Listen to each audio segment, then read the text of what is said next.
Përshëndetje të gjithëve, përshëndetje të publikasve. Është një kënaqësi e veçantë në fakt që të kemi sot këtu ish punonjës të gjithë kompleksit të Rubikut, një kompleks i cili është një trashëgimi industriale në fakt e vendit tonë, një dëshmi e aftësive tona në të kaluarën, aftësive për të pasur industri, ekonomi lokale dhe një kompleks në fakt të gjithë mbajnë mend për pasurimin e bakrit dhe metaleve, po pak njerëz e dinë në fakt që këtu prodhoheshin dhe pjesë mbështetëse për armatimin dhe ushtrin. Dhe siç po bisedoja pak më parë me Gjon Syziu, në fakt i cili është një veteran i yni, ka qenë ushtarak në Berat, më pas i invaliduar nga një incident në forcat armatosura dhe më pas ka punuar këtu për më shumë se 20 vite dhe më kujtonte të gjithë gjallërinë e mbar mirditës që jetonte fal punës së këtij kompleksi. Dhe sot ne jemi këtu mbas një pune disa mujore, mbas disa negociatash të cilat janë ende në proces, ku Qendra e Industrisë Ushtarake në Rubik synon që ta kthejmë në një shtyllë kryesore të prodhimit ushtarak në vendin tonë. Dhe gjithë ky kompleks, mbas një negociate komplekse, do thoja, jemi shumë afër pranë realizimit të objektivit që qeveria shqiptare ka vendosur për rjetëzimin e industrisë ushtarake në vendin tonë. Pika e parë. Pika e dytë, patjetër që ky kompleks i ri ushtarak do krijojë padyshim disa benefite. Nuk janë vetëm benefitet e ekonomisë lokale, po janë gjithashtu benefitet e logjistikës, shërbime mbështetëse që do gravitojnë rreth këtij kompleksi. Ne kemi bërë një studim dhe na rezulton se një vend pune në industri ushtarake prodhon 3 vende pune në industri civile mbështetëse. Dhe padyshim ky është qëllimi kryesor, ne nuk synojmë të riarmatosemi, po synojmë të ngrejmë një ekonomi të qëndrueshme ku industria ushtarake është një prej shtyllave kryesore të reindustrializimit të vendit dhe pranuam me shumë kënaqësi në fakt edhe insistimin e Ulsiut që ta bënim këtë bashkëbisedim me gjithë ata persona që kanë jetuar fal kësaj ekonomie në këtë vend. Nuk do zgjatem shumë, do doja t'ja kaloja fjalën kryeministrit, i cili ka qenë në fakt ai që ka udhëhequr vizionin e rjetëzimit të kësaj strukture, e cila kishte mbetur e degraduar për shumë vite. Ju falenderoj.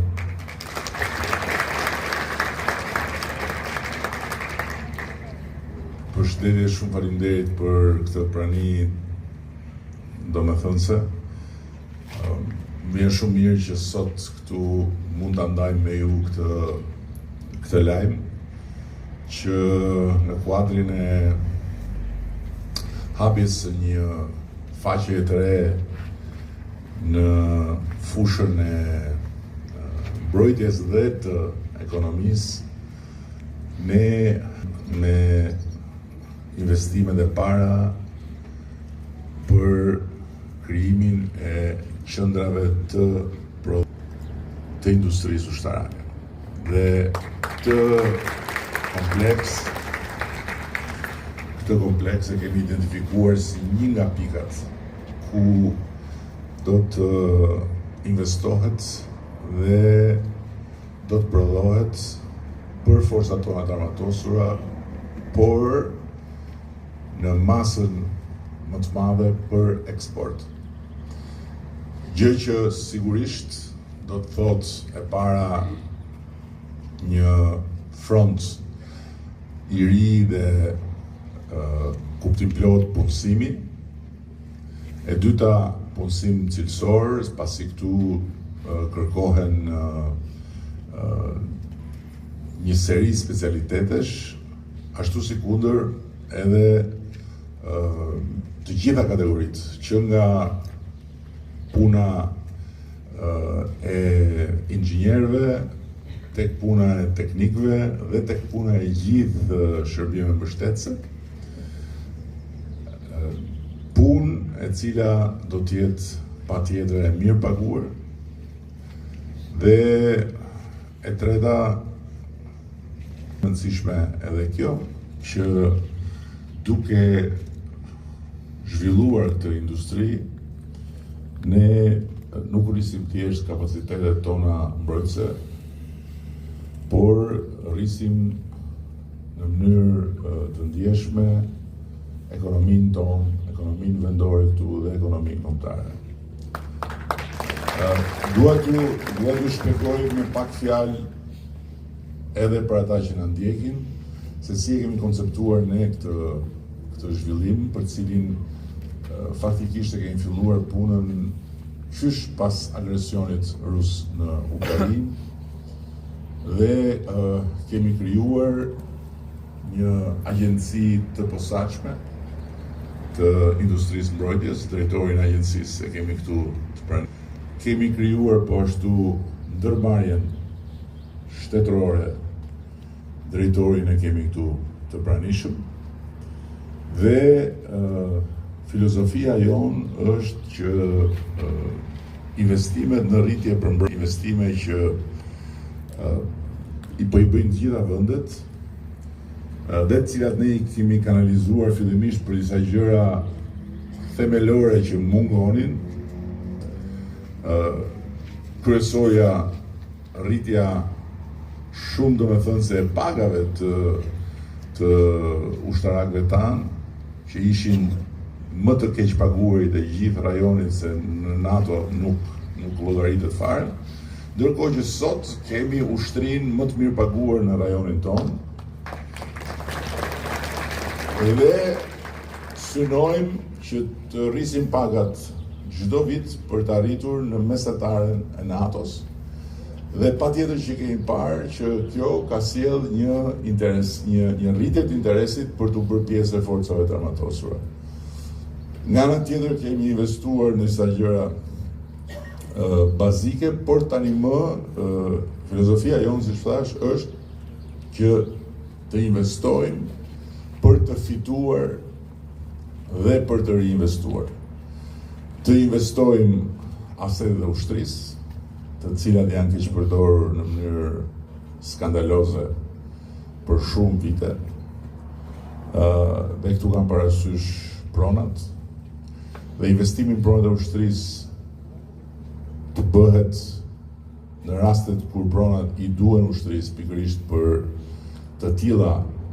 investime, të mbeten në funksion të sektorit mbrojtjes, në rastet kur ushtrisë nuk i duhen drejt për drejt, përsëri të investohen me pjesëmarrjen e Ministrisë Mbrojtjes dhe të vjen funksion të turizmit apo të zhvillimeve të tjera. Pra, jo më kap, elsho, e hidh, kafsho, shqyej, e tjere, si që ka ndodhur në të kaluar. Tjetra që është e rëndësishme, është që duke investuar në të ardhurat tona në këtë program, ne fuqizojmë pikërisht ndërmarrjen publike, shoqërinë publike të prodhimit dhe të shitjes së mjeteve ushtarake. Kjo do të na sjellë jo vetëm të ardhura, por do të na sjellë dhe rritje të kapaciteteve në këtë vend. Do të krijojë mundësi për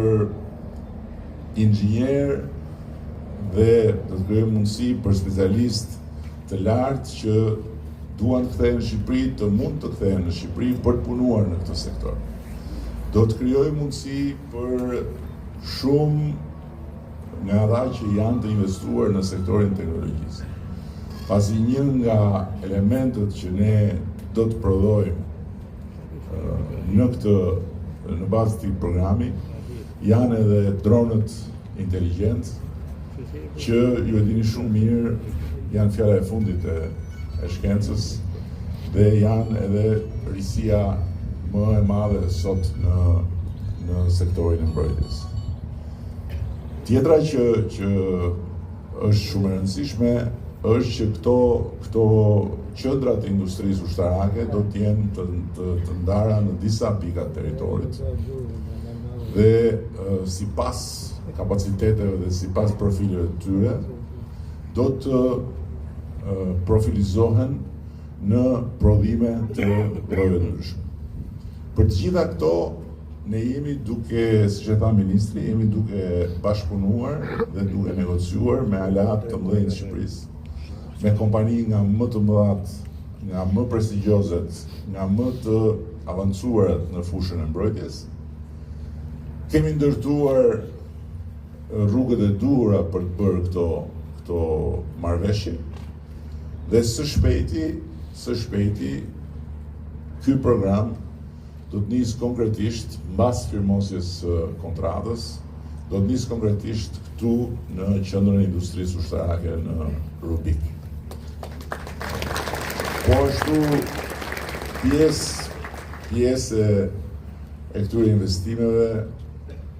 janë edhe investimet për automjetet ushtarake. Ju e dini shumë mirë që, ose kush nuk e di, po ja them që ne kemi një grup, kemi një kompani shumë interesante në Shqipëri që drejtohet nga një vajzë dhe që përbëhet nga vajza, që ka prodhuar një makinë shqiptare të quajtur Shota. Ministria e Mbrojtjes është duke punuar me atë kompani dhe me një kompani të madhe ndërkombëtare për të krijuar një partneritet dhe për të prodhuar këtu në Shqipëri makina ushtarake të cilat do t'i vlejnë forcave tona të armatosura, por do të eksportohen masivisht jashtë. Që do të thotë, do të krijohet një bazë eksportesh që do të sjellë të ardhura dhe vlerë të shtuar për ushtrinë tonë nëpërmjet ndërmarrjes dhe agjencisë industrisë mbrojtjes, por edhe për ekonominë tonë kombëtare natyrisht. Paralelisht, ne jemi duke përgatitur edhe rihapjen ose më sakt hapjen e akademisë së pilotëve, akademisë së forcave ajrore, ku do të fillojë edhe përgatitja e pilotëve shqiptar. Synimi është që kjo të jetë një akademi që t'i shërbejë edhe forcave aleate të tjerëve. Për këtë po punojmë përsëri me një grup shumë të rëndësishëm në fushën e industrisë mbrojtjes dhe besoj që në ditët në vijim në Vlorë do të bëjmë edhe firmosjen për fillimin e punës për Akademinë Shqiptare të Forcave Ajrore. E keni parë që në bashkëpunim me Italinë po rrisim në mënyrë të ndjeshme kapacitetet edhe të forcave tona detare, por nuk do të ndalemi aty, po në bashkëpunim me Italinë, me një ndër ndërmarrjet më të mëdha të prodhimit të anijeve në botë, që është Fincantieri, kemi tani më një marrëveshje mirëkuptimi për të bashkëpunuar për ngritjen ose për ringritjen e bazës së prodhimit edhe të riparimit të anijeve në Shqipëri. Gjë që do të na jap mundësi të prodhojmë për vete dhe përsëri të eksportojmë. E gjitha kjo që po të them është puna e 2 viteve të fundit, jo e lehtë, me vështirësitë e veta, me pengesat e veta, por tani më ky kompleks këtu dhe ardhja e unë këtu është treguesi që kjo punë përgatitore, të gjitha studimet, të gjitha bisedimet, të gjitha negociatat kanë ardhur në pikën që po dalin tani nga zyrat tona në terren për tu zbatuar. Kështu që gjatë këtij viti dhe vitit në vijim do të shikoni raste të përsëritura të firmosjes së marrëveshjeve strategjike në funksion të industrisë sonë të re të mbrojtjes, në funksion të prodhimit këtu në Shqipëri të shumë prej aseteve që i duhen forcave tona të armatosura në funksion të eksportit dhe patjetër si rezultat në funksion të ekonomisë dhe të punësimit, sepse dihet botërisht që investimet në industrinë ushtarake janë investime me impakt shumë të madh ekonomik dhe social në vendet ku këto investime kryhen. Dhe siç ka ardhur dita për shumë gjëra të tjera, pasi fillimisht kemi dalë nga gropa, pastaj kemi vendosur bazat, ka ardhur dita edhe për t'i qelur dritën jeshile pikërisht një industrie shqiptare të mbrojtjes. Në fund fare, dua të them që më vjen mirë që ky program prek edhe këtë zonë, prek pikërisht këtë pikë të këtij qarku, ku ka pas një tradit dhe ku faktikisht mundësitë për punë, mundësitë për fitime të arsyeshme përmes punës, mundësitë për të zhvilluar një jetë familjare dinjitoze për gjithë vajzat dhe djemtë e ri janë shumë të kufizuar dhe ky do të jetë një stacion ku do të jenë jo vetëm mirëpritur, po do të jetë një lehtësim i madh për ne që t'u japim mundësi vajzave dhe djemve të zonës, shumë prej të cilëve janë larguar, që të kthehen dhe të punojnë këtu në vendin e tyre për një industri ekselence, në vend se të punojnë për industrinë të tjerëve ku faktikisht janë sot. Dhe kështu hap pas hapi ne do të krijojmë kushte shumë më të mira zhvillimi për gjithë zonën ku jemi,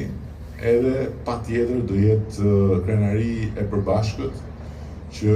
Rubikut t'i ridalë zëri për mirë si një vend ku prodhohen gjëra speciale. Shumë faleminderit.